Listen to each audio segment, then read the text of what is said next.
Christopher Bell, first driver of the next gen era to win 3 consecutive races. And it's very impressive what he's done.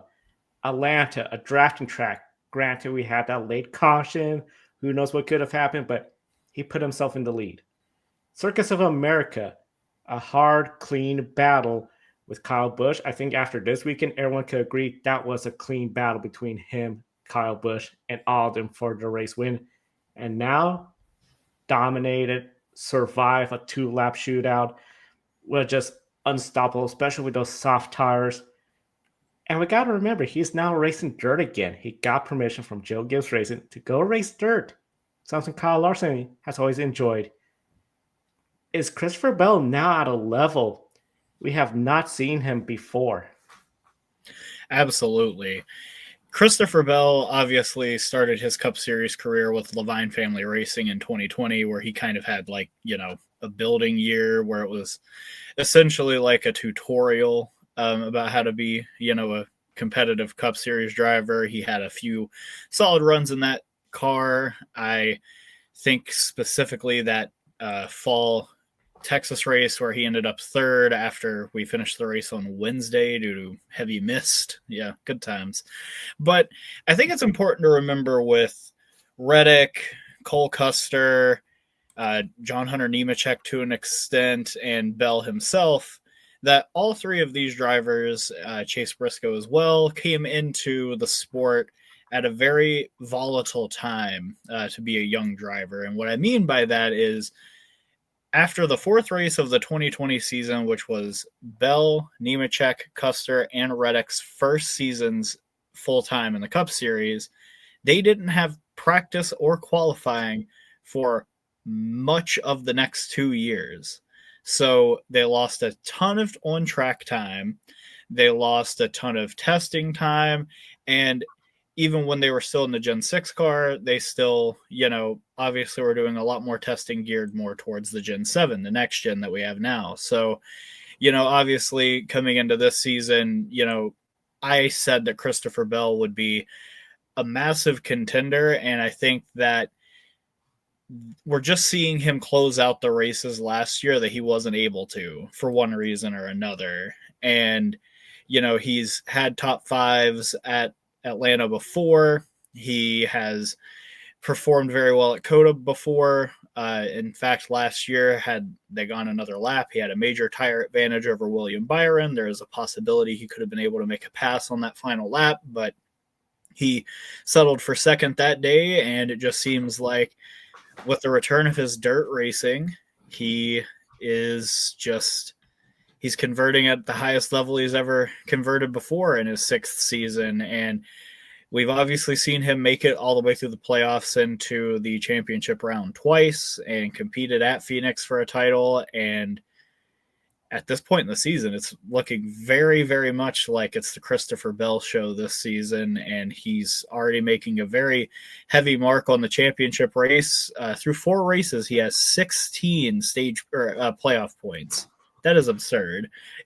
Most guys go through the whole season and can't even get one. So, Christopher Bell is definitely at a level we haven't seen him at in the Cup Series before, and you can credit it to a lot of things, but I just think his 4th year in this kind of car, 4th year with full practice and qualifying behind him, a lot of simulator time, and just obviously more track time with the dirt stuff.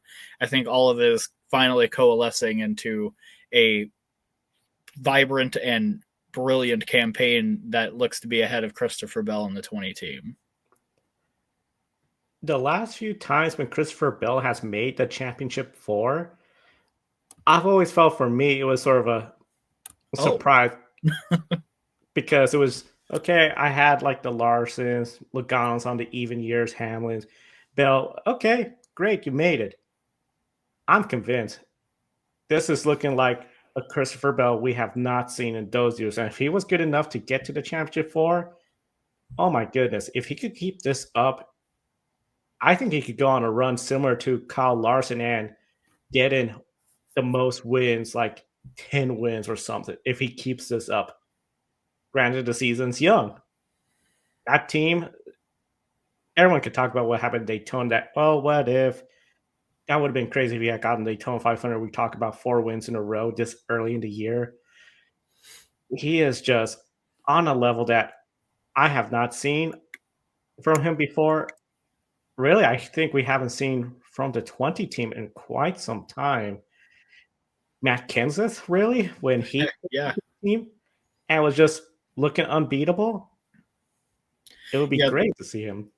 There was that 2013 season that Kenseth had as soon as he jumped on board at JGR, and he performed very well, had 7 wins if memory serves, and then he had a great 2015 as well prior to his run-ins with Joey Logano that Yeah. ultimately did not end well for either of them. So yeah, we'll have to see how the rest of this campaign shakes out. I mean, we have 32 more races, but if we're going by what we've already seen, Christopher Bell might win the next.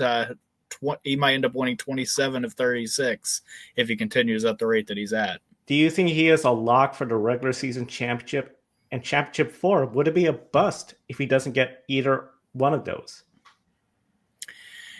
It's so hard to say with it being so early in the season. With how well they've performed, it seems pretty likely that he could in fact make it 4 in a row. If you remember last season in the fall race, he clearly had the best car all day. I'm not sure exactly if he swept the stages, but he definitely took home one of the stage victories and was in position of the cars that were on his strategy to win the race by several seconds. But Joey Logano and his teammate were able to keep the 22 out front long enough to win that race. But even then, you go back to 2023, Bell almost won that race in the fall as well. So it almost seems like Christopher Bell is due at Las Vegas. And,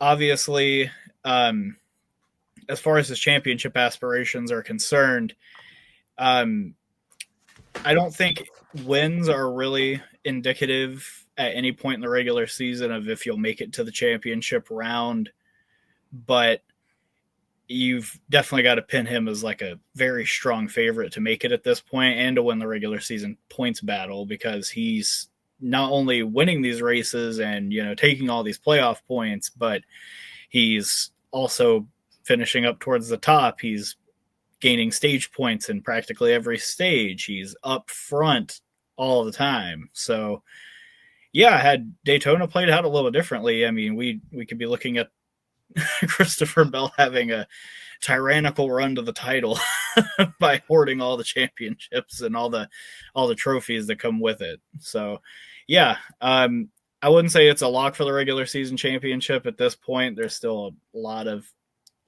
racing left to go, 22 more races until we get to Daytona here in the fall. But right now he's definitely looking like the early favorite to win this title. So we'll have to see how JGR and their team can, continue to capitalize on this momentum, because we haven't seen a guy in the next gen era have this kind of a start to the season. He would be the first driver since 1992, when Bill Elliott won 4 of the first 5 races, to obviously win 4 of the first 5 races. And I'm not going to lie, he should definitely enter the Las Vegas race weekend as the favorite for all of the betting apps. Toyota has routinely had supreme strength at the intermediate tracks. We saw that back in 22, 23, and even parts of last year prior to the midway point of the season, where unfortunately it just seemed like the Joe Gibbs Toyotas started to lag back a little bit in terms of their intermediate prowess. But